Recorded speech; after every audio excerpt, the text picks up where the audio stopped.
Good morning, my lovelies. I'm currently recording from behind my couch, and also it is about 2:30 in the morning, so if I misspeak or do something silly, I'm gonna blame it on that. I lost track of time, which happens to the best of us. You should all be asleep right now, and this video will be waiting for you on the YouTube when you wake up. Your assignment for today is to write a blank verse poem to go to your poetry portfolio. And blank verse is kind of super easy because the first rule right there is that it has 10 syllables per line. Okay? It's written in iams, so you have 5 iams, which equals out 10 syllables. So if you were to go to YouTube and look up a video, which I've heard some people have been doing kind of in addition to looking at these, it'll say 5 iams, 5 iams, 5 iams. That means 10 syllables. Okay? I am going to ask you to have 10 lines.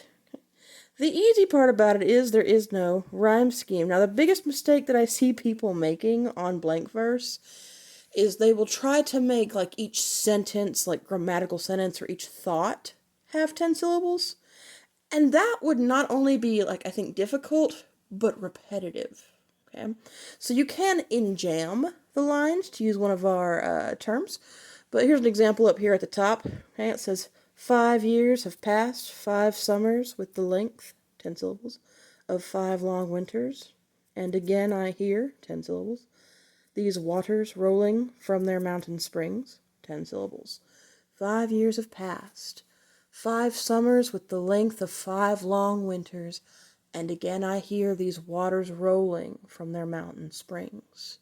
Okay, quite a bit of imagery here, but you'll notice that this sentence, let me try and point with this finger, this sentence or this line does not end in a period. There's no punctuation. It continues on to this line here. You can do that.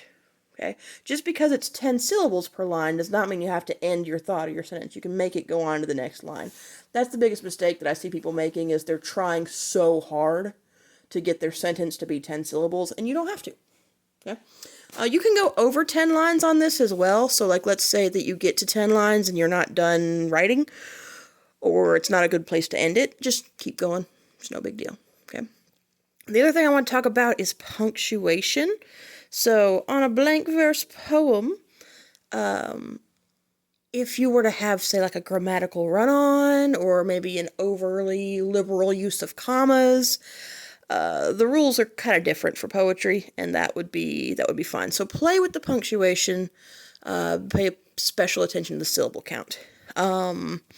If you're having a hard time getting started, my suggestion is going to be to start out with some imagery of some sort. Either you taste something, or hear, smell, see, or can feel, something.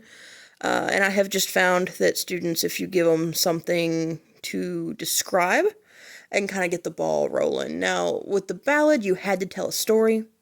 This can tell a story, does not have to. Likewise, you can have lines that rhyme. I spelled rhyme wrong. Did I spell rhyme wrong? I don't know, that word looks weird to me now, but if it's wrong, fix it yourself in your mind. But I forgot what I was saying. You can have words that rhyme in your poem. There's just no set rhyme scheme. Okay, so you don't have to worry about an A-B like with the ballad. Does that make sense? I won't know if it doesn't. Email me. I'm going to set my alarm for 9. So I will try and endeavor to wake up at that point. But it's getting pretty close to 3. I don't know what time it is. It's close to 3.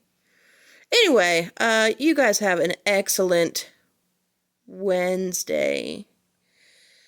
And be good. Make good choices.